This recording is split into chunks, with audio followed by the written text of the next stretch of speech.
Hi, this is Video Chat 6 for American Musical Theater, our last video chat.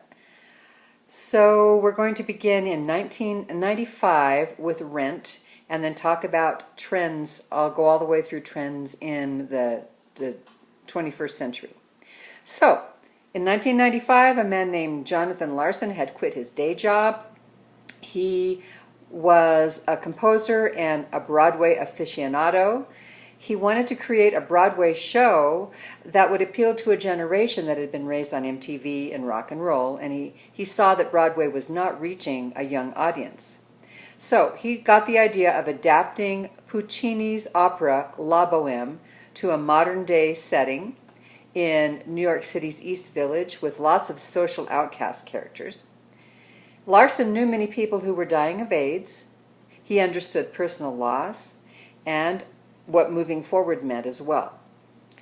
So the night before the first preview of Rent, which started off Broadway, Jonathan Larson died, and it was from an undiagnosed heart disease. He was only 35, so we lost an amazing creator at a very young age in him. So it began off-Broadway, as I said, in 1995, moved to Broadway in 1996, where it won the Pulitzer Prize and lots of Tonys. Subsequently, Rent has run for 12 years with over 5,000 performances. The main message of it was that we measure our time here on earth and our success by how much love we give. Okay, after 9/11, New York City found itself grieving, as most of the country. Times Square was deserted, and going to the theater then became almost like medicine, and that's what Susan Stroman, who's a well-known choreographer and director, said that she called it almost like medicine. So escapism, as you can imagine, would become important, just like it was after World War II. So we see a lot of revivals from Broadway's golden age, such as Rodgers and Hammerstein, Stephen Sondheim's Follies, Showboat, Cabaret, Chicago, shows that people felt nostalgic about. Some of the trends that happened as we moved on into the early part of the millennium is that we're going to see more movies turning into musicals. So the first big one was in 2001, Mel Brooks' The Producers. It won Tony for Best Musical and all kinds of Tonys, and it was the first Broadway show to be wildly successful in decades. Thoroughly Modern Millie, 2002, was another movie turned musical, as was Hairspray in 2003, Billy Elliot in 2009, which, by the way, was based around a rock and roll score from Elton John and used a lot of dance as an extension of character. Once in 2012, and this season's Broadway, Bullets Over Broadway 2014, both of those were also once initially movies turned musicals. We also see a trend by movie studios to underwrite their own stage musicals. So, for example, Hairspray in 2002, The Wedding Singer in 2005, and Legally Blonde in 2006 were all underwritten by the studios that first produced the movies. That's nice. Kinky Boots, 2013, was based on a BBC documentary about a failing British boot factory. That documentary became a movie and then morphed into the musical.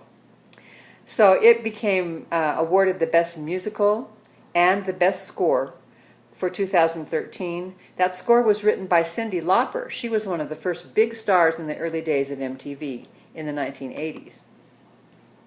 Spectacle.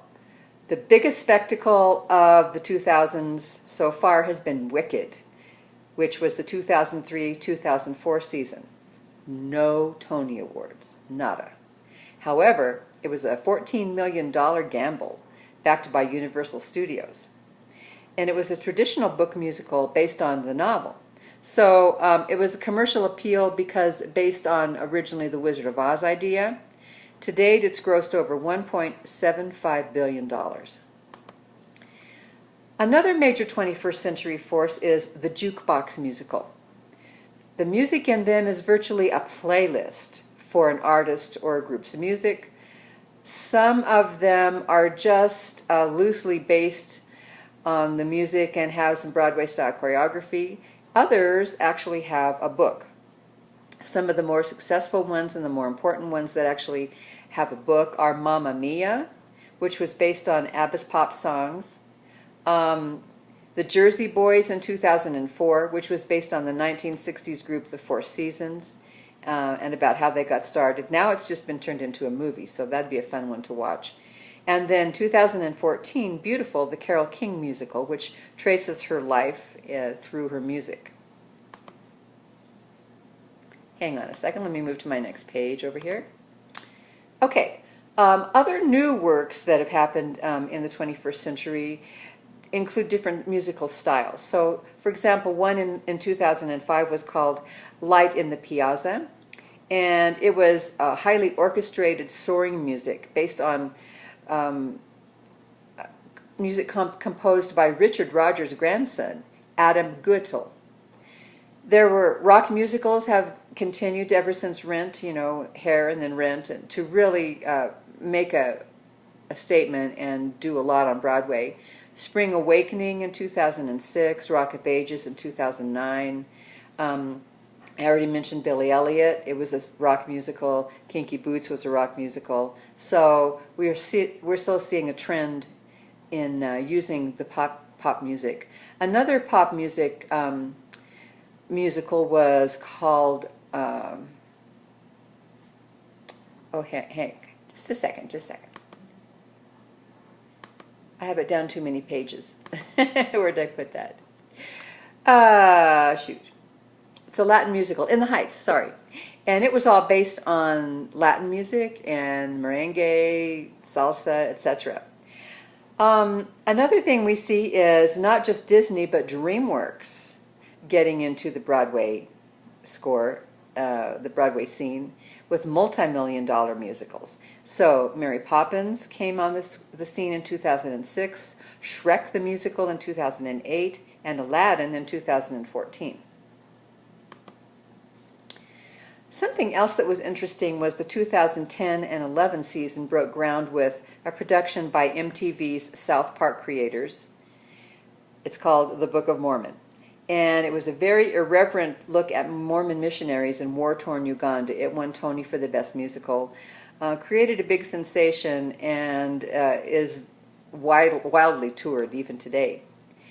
2012 to 13 also included lavish musical revivals of Annie, Pippin, and Rodgers and Hammerstein's Cinderella. So we're seeing some of the same things, right? We're seeing some new musicals. We're seeing a lot of revivals of old stuff. We're seeing new trends as far as music being more pop-oriented, being more the center of the Broadway musical. And I think Jonathan Larson could be thanked for a lot of that, actually having Rent come on the scene. Another thing we should think about is that the internet has really changed marketing techniques. Shows have their own websites. Tickets are sold via the internet, and this is probably the most popular method of ticket buying today. So, with that in mind, what's next? Why don't you tell me?